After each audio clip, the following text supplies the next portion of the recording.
Olá, turminha do 6º ano do Centro de Estudos Alfiônica. Hoje vamos dar continuidade à nossa 7ª videoaula da disciplina Geografia.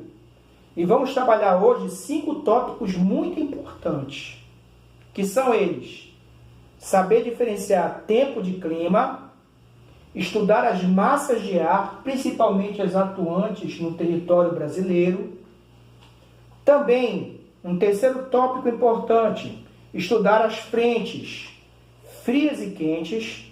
Um quarto tópico, que seria o estudo dos climogramas. E, por fim, vamos estudar os avanços nos estudos meteorológicos. Então, de posse de seu material didático, tá? Folheie ele para a página 359. Hoje, nossa videoaula irá até a página 365. Então, vamos dar início à nossa videoaula. Primeiramente, temos que compreender que tempo e clima não é a mesma coisa. São fenômenos meteorológicos, mas que aparentam ter o mesmo significado, mas possuem o quê? Significados diferentes. Então, para entendermos, queridos, o que significa cada um, vamos analisá-los separadamente. O tempo. O tempo são fenômenos meteorológicos que ocorrem na atmosfera terrestre, chuva, radiação solar, ventanias, que ocorrem num determinado momento. Geralmente, um momento presente. Aí, a esses fenômenos, nós vamos defini-los como tempo, ou, mais precisamente, como tempo atmosférico, porque está acontecendo na atmosfera. Já o clima, por sua vez, ele vai ser o conjunto dessas ações, desses fenômenos meteorológicos, em um período muito longo, digamos assim, de um ano. Se repetiu aquelas ações meteorológicas, aí vamos defini-las como clima. Então, o clima, ele seria o conjunto de fenômenos meteorológicos, ou ele seria o conjunto de tempos atmosféricos. O clima, ele vai depender diretamente do tempo atmosférico para ser definido. Aí está a diferença entre o que é tempo e o que é clima. O segundo tópico a ser estudado são as massas de ar. As massas de ar são conjuntos de gases que estão presentes circulando na atmosfera, em diversas regiões do planeta. Aqui, no nosso famoso mapa do Brasil, nós temos massas de ar circulando, e elas são 5 massas, sendo que 4 elas se originam no território brasileiro e uma ela se origina em outra região do planeta e chega até o quê? Chega até o território brasileiro. Então, quais são essas massas de ar?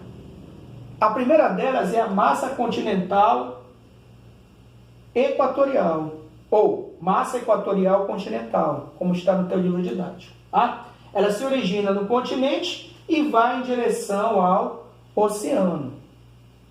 Temos também a massa equatorial atlântica, que se origina no oceano e vai em direção ao continente. Essas massas de ar, elas são úmidas, as duas. Naturalmente, a massa equatorial oceânica ela é úmida porque ela é originada no Oceano Atlântico.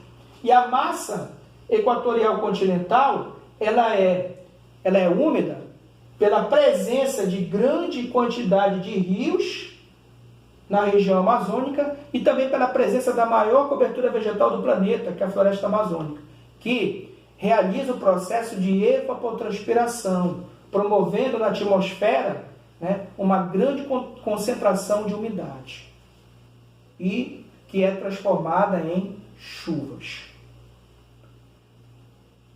As outras duas massas de ar presentes no Brasil são as massas tropical continental, que se origina no continente, região centro-oeste e sudeste, e em parte também na região amazônica, e vai em direção ao oceano. E a massa tropical atlântica, que se origina no oceano e vai em direção ao continente. Elas também são massas úmidas. São massas úmidas, as duas, devido às características do território brasileiro de ter cobertura vegetal e também grande concentração de rios. A única diferença é que a massa equatorial, tanto continental como atlântica, ela será mais úmida do que a massa tropical continental e a massa tropical atlântica, pelas características, né, de grande concentração de rios e da maior floresta do mundo, que é a Amazônia, aqui nessa região, que é uma região equatorial, porque está próxima da linha do Equador. Então aqui será mais úmido do que no restante do território brasileiro. Aí as 4 massas de ar. A última massa de ar, ela se origina nas regiões polares da Antártida e chega, né, no território brasileiro, principalmente pelos países vizinhos, Uruguai e Argentina. Percorre os estados aqui do Rio Grande do Sul, Santa Catarina, Paraná, parte de São Paulo, Mato Grosso do Sul, Mato Grosso, Rondônia e chega até o estado do Acre, onde se concentra e forma o fenômeno da friagem. Já que o estado do Acre é o estado da região amazônica, é um estado quente e úmido. Ele passa por esse processo de friagem, onde as temperaturas podem chegar até 0 graus, durante 3, 4 dias do ano. Então aí estão as 5 massas de ar. Essa última massa de ar, ela é denominada de massa polar atlântica, porque se origina nas regiões da Antártida e percorre o Oceano Atlântico. Tá? Mas ela não se origina na Antártida, ela se origina na proximidade da Antártica, ou seja, se origina no próprio Oceano Atlântico, numa região bem fria. Ok? 5 massas de ar, muito importantes para os climas presentes no território brasileiro. Um terceiro elemento a ser estudado são as frentes. As frentes são massas de ar que circulam. Tá? Temos 2 tipos de frentes, frente fria e frente quente. O exemplo da massa polar é um exemplo de frente fria, porque ela invade um território que tem massa de ar quente e empurra essa massa de ar quente e se concentra na área, formando uma frente fria. Pode acontecer o contrário, um lugar ser frio e receber o contato de uma massa de ar quente, que ao contato com a massa de ar fria vai empurrar a massa de ar fria, vai se concentrar na área e vai promover uma frente quente. Então as frentes, elas são frequentes em qualquer região do planeta. O exemplo da friagem no Acre, que é um exemplo de frente fria, provocada pela massa polar atlântica, que se concentra na região, empurrando a massa de ar quente, né, para fora da área e se concentrando, né, mudando as características climáticas por 3 a 4 dias, nesse estado aqui, ou no território do Acre. Ok? Então aí estão as frentes.